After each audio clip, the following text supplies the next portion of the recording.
Welcome back to DVC Weekly. This is episode 109.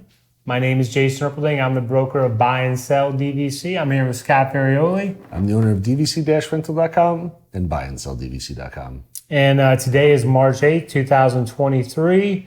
So today is the day, if you haven't already, to be sure to hit the like button and hit the subscribe button. I'll give you a moment for that. Today's the day for that? Today's the day for that, if you haven't already. I'm going to write this down. March 8th was the day that you were supposed to do it. And 11 months from today is going to be February 8th, 2024.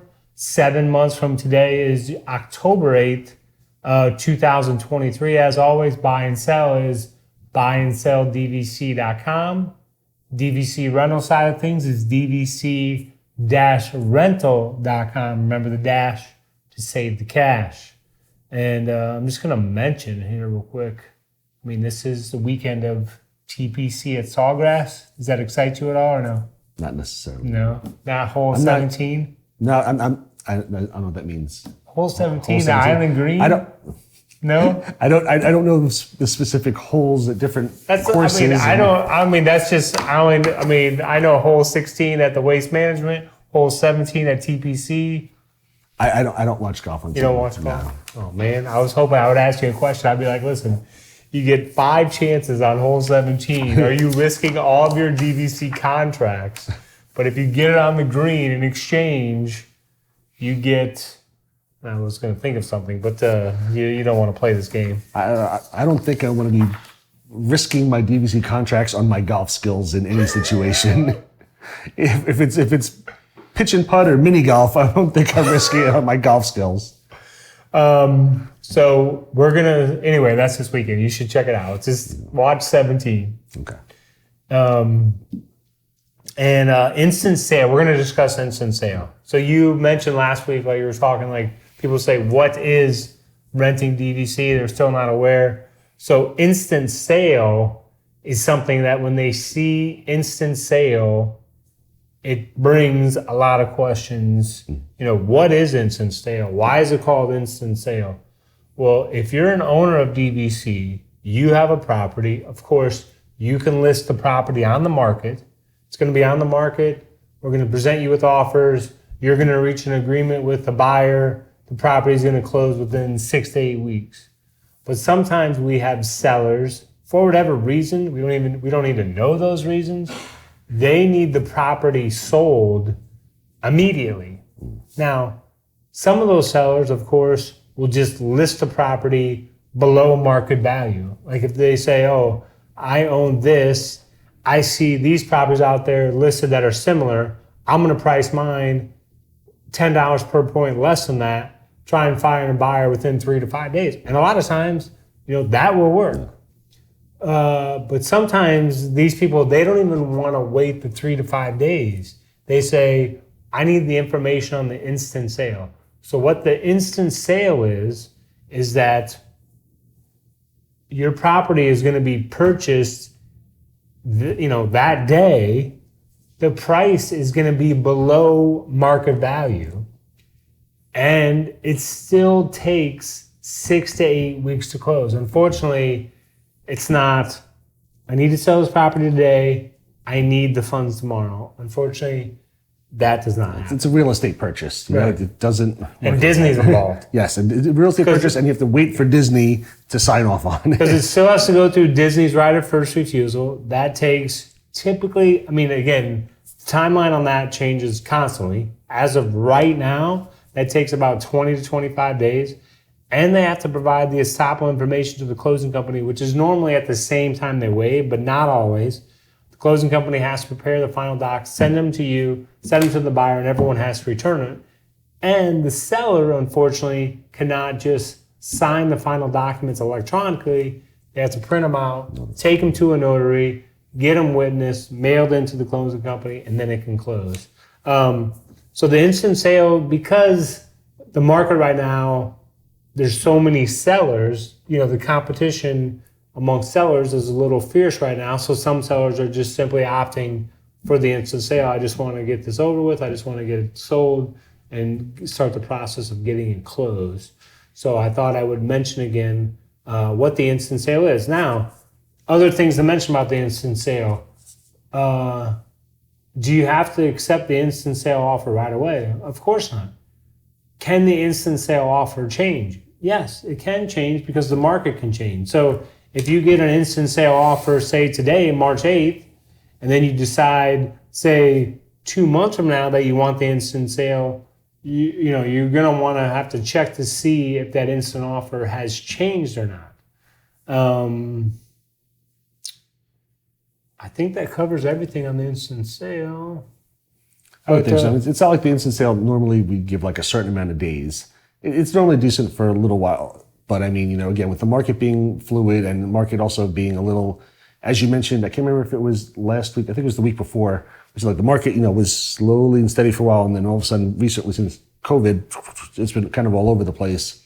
You know, if you do wait a little while, yeah, the instant sale could adjust a little bit because the market could adjust. It could go up, it could go down. So, yeah, I mean, we recently had someone, you know, where they sent an email, and then they said, okay, it looks like we want to move forward with the instant sale. And then I looked at their email from the last time they had contact with us, and it was like a 2018 date.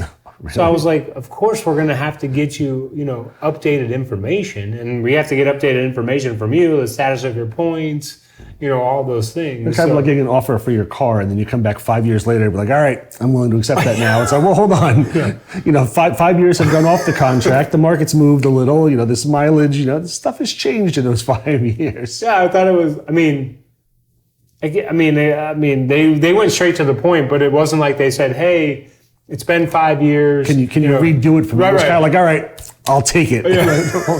Slow your roll.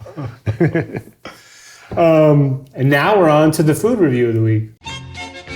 Come here, I'm gonna eat you! Get in my belly! So for today's food review, I am back at one of my old favorites, and I can't remember. Have you eaten an Earl sandwich at Disney Springs or any Earl sandwich? I have, but it's been a while. Okay. So don't give me any quizzes on it. Okay, no quizzes on Earl sandwich. Because I do remember waiting in a long line there the last time I was there for a sandwich. Yeah, when we went this last time, actually, yeah, it was two. Actually, we went 2 times recently. One of them had a really, really long line. On the weekend, it had a really long line, and we did a mobile order first, and then showed up like a half hour later and just picked up our stuff. And the line was probably 70 people in line. So, anyway, the favorite I always get is the Thanksgiving turkey sandwich, and I said, Jason needs me to do a food review. I've got to step outside my comfort zone, and I'm forcing myself to not eat the Thanksgiving sandwich. I got the Earl's Club, which is turkey, bacon, Swiss, lettuce, Roma tomatoes, and sandwich sauce. What the sandwich sauce is, I don't know. It's $8.99. The majority of the sandwiches at Earl of Sandwich are all $8.99. Sandwich was really good. Honestly, their bread is absolutely amazing at Earl of Sandwich. It's crispy and soft inside. It's got like a little saltiness to it. Honestly, you can probably put anything on that bread and it's going to taste good. I enjoyed the sandwich. It was very good. I was very happy. When I was eating it, I was happy. I'd give it an 8.1. And I'm eating the sandwich, and I'm happy eating the sandwich. I'm like, this is pretty good. And then my wife goes, hey, do you want a bite of the holiday sandwich? I was like, well, since it's here, I'll have a bite of the holiday sandwich. And I took a bite of the holiday sandwich, and all of a sudden, my sandwich wasn't so good anymore. The holiday sandwich is absolutely fantastic, and my mind blows this away. But again, this was a solid sandwich, and I was enjoying it until I had a bite of my favorite, and I went, oh yeah, this is definitely better. But truthfully, almost all the sandwiches at Earl Sandwich are absolutely fantastic. Again, the bread's great, everything's made fresh. Pricing is Disney property, $9 for a really nice handmade like sandwich with the special bread. I mean, it's really, really hard to beat. So shout out to Earl Sandwich. They do an absolutely great job there. And before you go on, and their cookies and their brownies that they have there are really, really good too. Especially the brownies, they're a little crisp on the outside, soft in the middle, really good. I mean, I've never had anything I didn't like at Earl Sandwich. Nice. As long as they don't pickle anything and throw it on my sandwich, apparently I'll be okay. And now, and every Earl of Sandwich you go into, I mean, this is like, it's the exact same, right? That's the thing. Every Earl of Sandwich has the same exact items, but they might not have all of them. Gotcha. Like we were traveling, I think we were on our way back or coming back from Tennessee. Pigeon Forge, and we stopped by an Earl Sandwich. And instead of having 20 sandwiches on the menu, they had like 7. It's the same exact 7 that you know, but like they didn't have my Thanksgiving turkey at that specific location. So all the same stuff. But Did you let them know? I didn't. Oh, okay. I didn't. Because that would have been funny if you would have said, "Hey, have you guys ever heard of?" They're like, "Yes, we have." Turkey. You need the Thanksgiving turkey sandwich because it's the absolute best. But yeah, they all have the same exact kind, but they may not have everything at every location. Gotcha. And now we're on to the DVC-rental side of things. So I figured we've never mentioned this before, that there are different sections. I'll call them sections at Walt Disney World. And when I was going through this, I was creating this. I was like, ooh, I didn't realize that there were only like really 4 sections. So you've got the Epcot resorts, which are Boardwalk, I'm talking Riviera, and Beach Club. Boardwalk and Beach Club are right next to Epcot. Riviera is on the skyline that takes you right there. So you've got those 3 that are typically like the Epcot resorts. Then you've got the Magic Kingdom resorts. Your Magic Kingdom resorts are going to be your guys on the monorail, which are Bay Lake Tower, Grand Floridian, Polynesian. And then you've also got Copper Creek / Wilderness Lodge, which it's a boat ride over to Magic Kingdom. And just so you know, Polynesian and Grand Floridian, you can take the boat as well. But they're on the main monorail loop, so they're considered monorail resorts. So those are your Magic Kingdom resorts specifically. And then you've got your Disney Springs / golf club resorts. You've got Old Key West and Saratoga Springs. They're right by Disney Springs. Saratoga Springs is walking distance to Disney Springs. Old Key West, you've got to take a boat over to Disney Springs. You might be able to walk technically, but I don't think anybody really wants to walk from Old Key West all the way to Disney Springs. And then your last one, which is really by itself, is the Animal Kingdom resorts, both Kidani and Jambo House. So I never realized it before. There are really only 4 main sections. You know, you got your Epcot, your Magic Kingdoms, and then you've got the 3 kind of by themselves, the Animal Kingdom, and then your Old Key West, Saratoga. Those are your 3 largest resorts, kind of by themselves. Animal Kingdom's way kind of like by itself, right by Animal Kingdom Park. So I just kind of threw it out there that there are actually 4. What is I'm guessing you're probably part of that Magic Kingdom group. Like that's where you would choose your favorite thing. Like I'm an Epcot resort guy. I love being on the Epcot resorts, but I'm guessing you're probably a Magic Kingdom When you guy. say, like if I could pick one section? I mean, don't get me wrong. I know it's cool. Like I also love staying at Animal Kingdom. All right, but this question, for this purpose of this question, is that I can only pick one? Say you're forced. Say Disney creates something where you're forced to stay in one section. Actually, no. If I'm forced to stay in one section, I might go with Magic Kingdom Resorts just because you've got 5 really nice options there. But I was gonna say, I would have to pick the Magic Kingdom resorts because that's what I would have to pick. There's a lot of people when they contact us, they go, especially people who have young kids, they'll go, I have to be on the monorail loop. Like that's what they've been told. I have to be on the monorail loop. It's not worth me going to the parks if I'm not on the monorail. And that's, that could be what they think. But most of the time they don't realize that, there's a lot of other options here. And, being just on the monorail loop really just helps you with Magic Kingdom. It doesn't really help you with any other resorts, any other parks. Technically, you could take, the monorail over to Epcot, but you got transfer and it's much, much longer. It's much easier to take a bus or drive a car. But I think, just so many people who just say, I have to be on the monorail and go, well, there's actually really 4 main sections, we'll call them. And even if you're not on the monorail, you've still got Copper Creek Wilderness Lodge that are a Magic Kingdom resort. They're just a quick boat ride over to Magic Kingdom as well, which I was thinking it takes a while, but then sometimes by the time you're on the monorail loop, it could take a while. Like if you're staying at Bay Lake Tower, to finally get all the way over to Magic Kingdom, it's going to take you probably a good 30, 35 minutes. So the boat's actually going to be faster for you.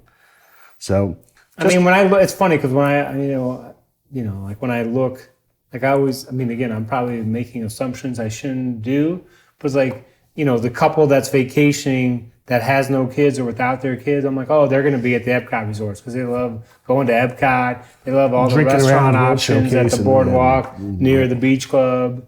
That's when they're going to be. If you have kids that are, say, under 10, you could stay at Bay Lake Tower and walk across the street to the Magic Kingdom. If you're here for like bachelor party, bachelorette party, family reunion, you're talking Where do they go? Old Key West, Saratoga, because everyone can park their cars by their villa. Good point. And you get a lot of room over there. Maybe you can make a little bit more noise over there and get away with it. No. We're not encouraging that. We're not encouraging you to make extra noise at Saratoga Springs or Old Key West.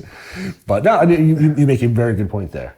And I always think it was so cool to have a Super Bowl party and have like a grand villa and host a Super Bowl party, or a big room or a big group of people, maybe like Old Key West, and you rent out 6 rooms and you do like a big party together. That sounds like a good idea.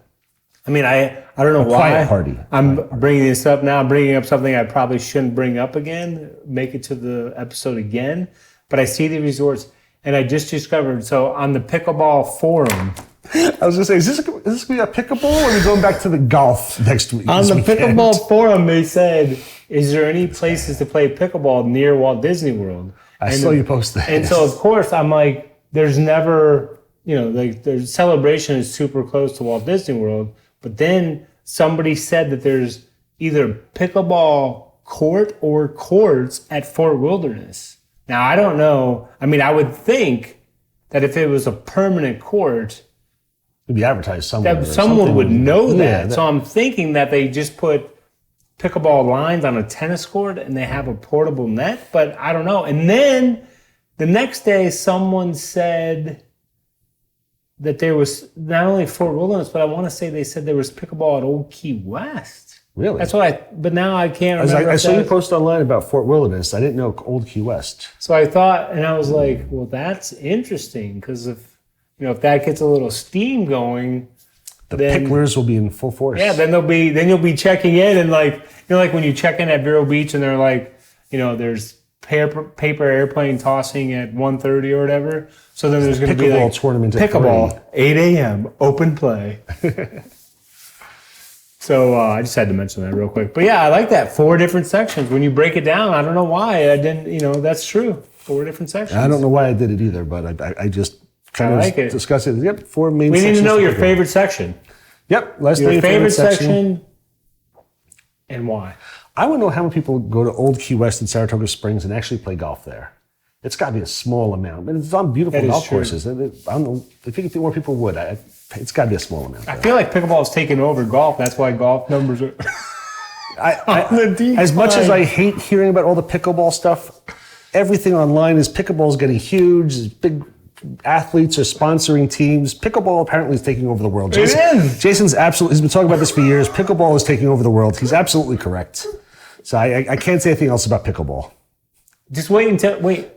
Okay, so but at Walt Disney World, where they have all the soccer tournaments, football, flag football, they probably have cheerleading. I'm probably missing on. Do they have tennis courts there or no? Do you have any idea? A lot of the resorts have tennis courts. I don't But know. I mean, at the Walt Disney World? At Wide World of Sports? Yeah, Wide World of Sports. I don't know. Oh, okay. They might. Because if they did, then they'll pickleball. convert them to pickleball at some point, and then you'll see. But anyway. We always end up at pickleball. Sure, hit the like button. Sure, hit the subscribe button. Come back and see us next week. Yeah, come back if you want. We'll probably be talking about pickleball. Thank you for watching, everybody.